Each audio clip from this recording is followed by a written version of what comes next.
Hello everyone, Gomez here for the LAN Party channel again with another reveal for you this evening. Hopefully it's going to be a champion. We'll see who it is and I cannot wait to get my hands and eyes to see these new cards. Let's get into this.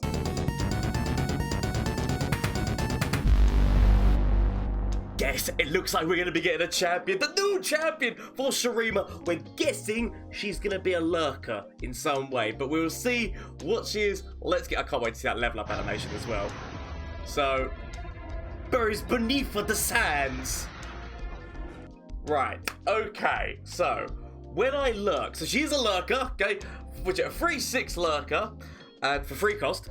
And what we've got here is that you lurk when I lurk or attack, grant lurk. Ooh, so this is actually the champion for lurkers. Like, obviously, like, we don't know what the hell Pike's gonna do and whatnot, but this is the champion for lurkers because whether or not she's lurking being that top card, or whether or not she is just attacking forward in general, just or attack, grant lurk allies everywhere, +1/0, end of round, place me into your so she doesn't actually. This is actually interesting because she's not a champion who continuously stays out, is what I'm saying. Like, basically at the end of the round, she will be going back into your deck. So she is kind of activated in the same way as Katarina, but slightly worse because you don't know where she's going to be going, like in terms of like she's going back into your deck. It doesn't even say that she goes back into the top whatever the hell cards. You know, like how we get cards that say shuffle me into the top 3 cards of your deck or anything like that. It's just literally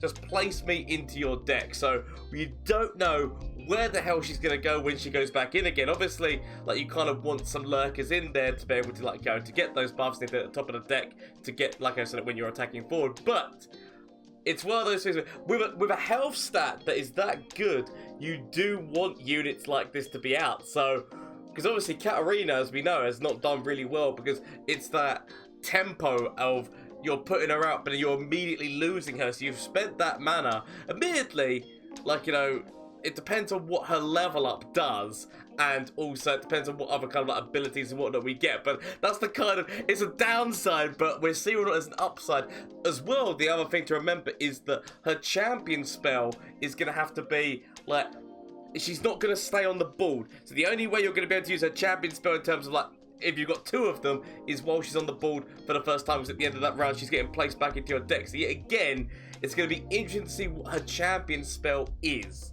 because that's another thing that's going to factor into how good she is. Really good health stat, and obviously that attack stat can go really crazy. And the level up condition is when I attack. So we've seen this before, obviously with Nasus and things like that. So attacking with 10, or even what's his face, Renekton, is they try to attack him with a certain amount of damage. This one's just like a 10 plus power. I guess it's the same as Vi as well, right?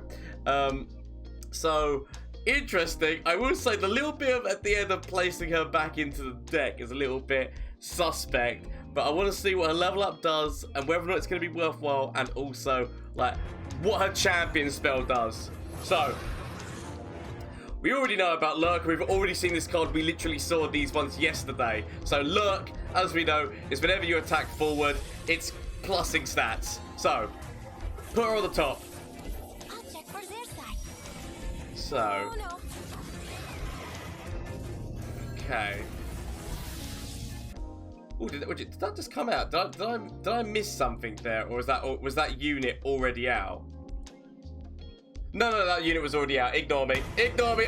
For some reason, I thought that unit suddenly had appeared out of nowhere. Let's go turn the volume down a little bit. Right. So we know what she does. We know it very well. Just gonna wait until we see that level up animation. Obviously, there are moves that can mean that if she gets to 10, she just has to strike in with 10 damage. So yet again, we know that which it's siphoning soul or siphon strike, if we're going in the same region, or just any kind of strike mechanics, be it the whirling death of Noxus or the Demacian single combats and concerted strikes and whatnot. Most likely you're going to go Demacia route because the Draven route, or like Draven's Whirling Axe, is going to be harder because she keeps every single, at the end of the round, she's being put back into the deck. So you want something which is going to be, you're making sure she's going to be striking. But anyway, of course there is also, Bone Skewer. But I don't know how her interaction will work with Bone Skewer at the moment. But that's just thoughts that are going through my head. We've already seen this card yet again. We saw this card yesterday. Oh, but that was a new card. That was a new card. So another lurker for Shurima, which is if I attack with 8+ power, give me Fearsome Overwhelm and Spell Shield this round. So that is just saying that every single time that is a continuous as you attack forward. So every single time that this unit attacks forward, if it has 8+ power, it will have Fearsome Overwhelm and Spell Shield. The Overwhelm is probably the most important one, but that Spell Shield as well is quite nice to make sure that they can't silence with Hush, or like it's harder to remove from the board. So actually, yet again, a really powerful lurker if you can get those stats up and then going for an attack with it, because obviously it's going to be vulnerable on turns where it's not attacking. But said with the potential, like I said, yeah, again, Demacia potential rally with a unit like this, but it depends on how much more lurker synergy we get, or if we have to go with lurkers in Bilgewater, because that's going to be where the other lurkers are going to be to make this make sense. But anyway, we go back in. So Wrath. So throwing this here knocks us. I just want to see her level up. So here we go. Overwhelm. Oh, what was that? And that's also an amazing level up animation, by the way. Oh, just look it. Right. So when I level, create 3 random lurker followers in hand. When I lurk, or attack. So she's gonna be giving, yeah, again, really good stats. And once she levels up, she stops going back into the deck. That is actually important, because obviously, like her unleveled up version, every single time at the end of the round, she's going back into the deck, Once she levels, she stays on the deck, on the board. So that's actually quite nice, as well as giving you 3 random lurker followers in hand, which obviously, if you've been working with the lurk feature, then you are. And also she's got Overwhelm, which is quite devastating as well. Did the first version of her have Overwhelm, or did I just miss that? I do apologise. Like, the first version of her doesn't have Overwhelm. Yep, just wanted to make sure. I would have thought I would have caught that keyword if that was a thing. So yeah, again, great level up animation. So yeah, that's not actually that bad, because if you're going with this lurk feature, you do want as many more lurkers as you can get. So they're all gonna have the plus stats as well as you've been going into this, and the potential of getting, there's a few of them that we know have got Overwhelm now. So quite devastating. I just want to see more lurkers though, in order to see how good this is. So Tally's been doing all of her things. We did just see this. So I don't mind going this way around. So boom, boom, boom. Damage. But it's fine. Technically, I said she could have handled that damage, but Overwhelm, Spell Shield and Overwhelm. Boom! Done! Really great. I just want to see that level up animation like one more time. That's what I'm looking for. So, wherever you are, it's here, isn't it? Yeah. Sorry, I just want to see this level up animation one more time. I do apologise, but I do love the level up animations. So, let's go. Just foam out of the ground, and the little horse. I didn't catch that detail for the little person riding on the horse. Devastating.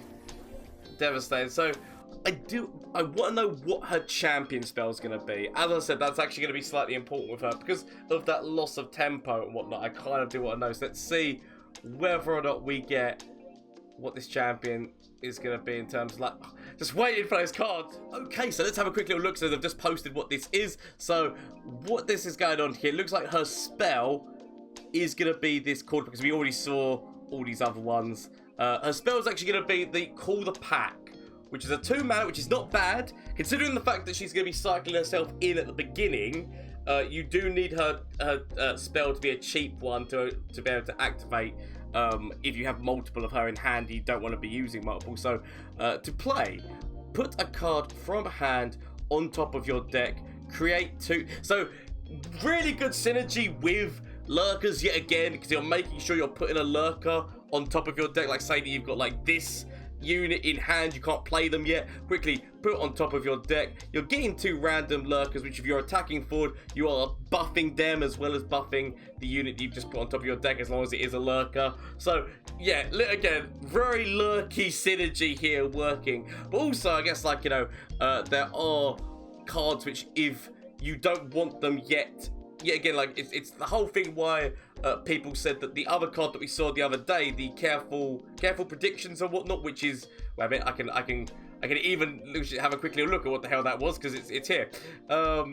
Place a card from your hand into your deck and then predict a card. So it's kind of like the same thing, only this is making sure it's going to the top of your deck and you're getting lurkers. It's like the lurker version of that. But the idea of like a cycling, say, Kahiri back in or something along those lines, like, I don't know, like, I guess he'd be going to the top of the deck where you don't want him, and then if you were to go into a predict, so ignore that. That's probably complete bollocks. But I'm just trying to think whether or not this comes into play in anything else, because it is cards from your hand that you're then putting back. I don't know whether or not there's any other synergy from that, other than, I guess, because it puts it on the top cards of, it puts it on the top card, so technically Omen Hawk synergy slash so if you were to make an allegiance deck in mostly Freljord, which would this spell make the cut? Obviously there is the allegiance card in Freljord, which buffs the top card +3/+3 and gives it overwhelm, and you can decide what that card's gonna be. But I guess you could also decide with Bone Skewer. So yes, that's a thing. Probably you'd find a better build Freljord deck than you'd probably find a Freljord shurima deck. But I'm just trying to come up with different ways of utilizing this card. But it is very interesting for the lurker archetype, and obviously that is going to be helping out, as well as obviously her level up in general is just going to be giving you a bunch of other, would you like, create 3 random lurker followers in hand. This is all about creating as many lurkers as you can, and then cards like this, cycling those back to the top so that when you're attacking forward, you're getting value. So this actually gives value to itself. Interesting, because it's creating 2 lurker cards, which then, if you were to use it again, you'd put one of those lurkers on the top and attack forward, thereby plussing all the lurkers. So it's going to be interesting, because you are going to be losing, like, the one thing to remember is you're going to be losing your hand in doing this, to place these things back in, to destroying the same thing again. So to get that value, it's going to be interesting, because you're probably going to need more draw than what you would normally have, because you're putting things that are your hand back into your deck, and so your hand's getting smaller, and your ability for counterplay, or like from your opponent's perception, becomes less. So you're going to need a nice amount of draw to kind of like go back. But I guess this is putting cards in your hand as well, so it's a thing, but you are getting cards. So maybe this one's not as bad, but it's definitely a very nice spell for what she is, and the fact that she will be placing herself back in the deck until she levels up. As I said, number of different strike mechanics that can really help her out in terms of like, I want to know, because it does just say when I've attacked with 10+ power, but Vi has the same kind of thing, and so does Nasus, and I've never used them with Bone Skewer, so I don't actually know what the synergy with Bone Skewer is, because obviously you're going to be mostly doing this with Bilgewater, I would assume, because they seem to be the other like lurker region. Whether or not, if you do that and she's got 10, whether or not it levels up, or because it's then taking her out and putting her back on the top of the deck, whether or not that does count and the level up happens before she gets put on top of the deck. I don't know how that's going to go down. I cannot wait to explore and see, but as I said, there are other ways. Obviously, if you were using Demacia, you could use things like single combat, concerted strike, and also like the buffs in Demacia, like what's his face, sharp sight and whatnot. As well, there are buffs in Shurima, like there is the landmark one whereby it's +3 attack. So there are ways, as well as, like, you know, obviously we saw in the trailer that they used Noxus, and they were using like the Noxus of the Wrath. So there are ways of getting her faster to that point, and I just can't wait to play in different regions to see how she does. Obviously, I said waiting for more reveals, waiting for more lurker cards. But honestly, great set of reveals today and great champion.